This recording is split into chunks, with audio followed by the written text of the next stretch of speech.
one last question, but first break. We'll begin with Shamar. You've both already touched on this, but what would you propose to address the current healthcare challenges? Yeah, so the first thing that we have to do, starting to feel like a broken record, is we have to go back and get Alabama to expand Medicaid. We have to. It is critical, vital. It is no excuse that we have not done that in this state. We have the lowest life expectancy of any state in the United States of America. In the state of Alabama, you are just barely to live past your 60s. Your 60s.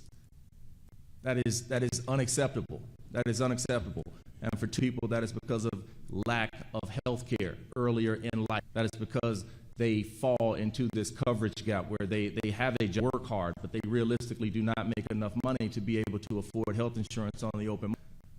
But they make too much money to qualify for Medicaid. And so what does that result? It results in people going 10, 15, 20 years where the only doctor they see is an emergency room physician if they have an emergency.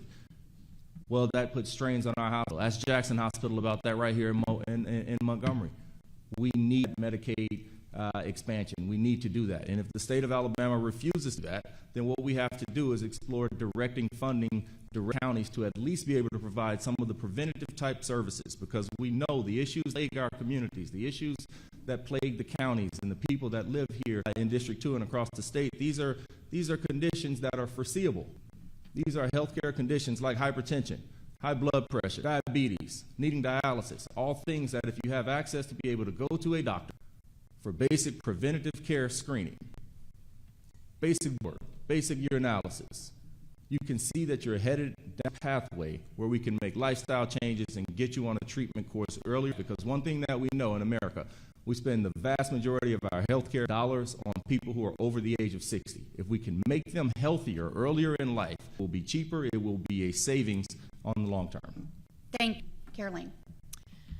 I grew up in Beatrice, and my mother spent her entire career supporting our family by being a physical therapist. She worked in rural Wilcox, Monroe, and Butler County. That's how I spent my childhood, going on home health care visits with her, working at her every summer. And I witnessed firsthand the vital that just one person can have in a rural community when it comes to help people heal from injuries, recover from surgeries. We have too few people like her in our rural communities and small towns.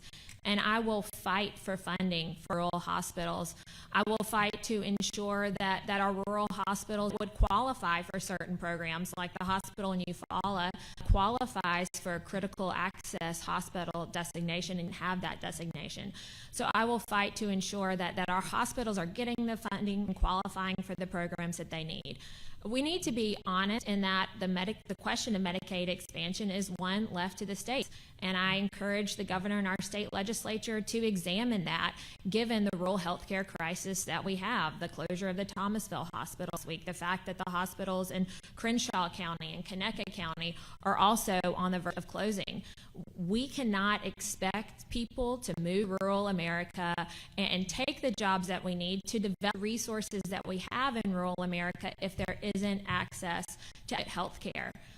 But there's not just a silver bullet solution. Part of the rising healthcare costs are directly attributable to inflation that has been caused by this administration's reckless government spending and crushing of American energy independence. We also have to recognize that the best insurance is the one that you get through your job.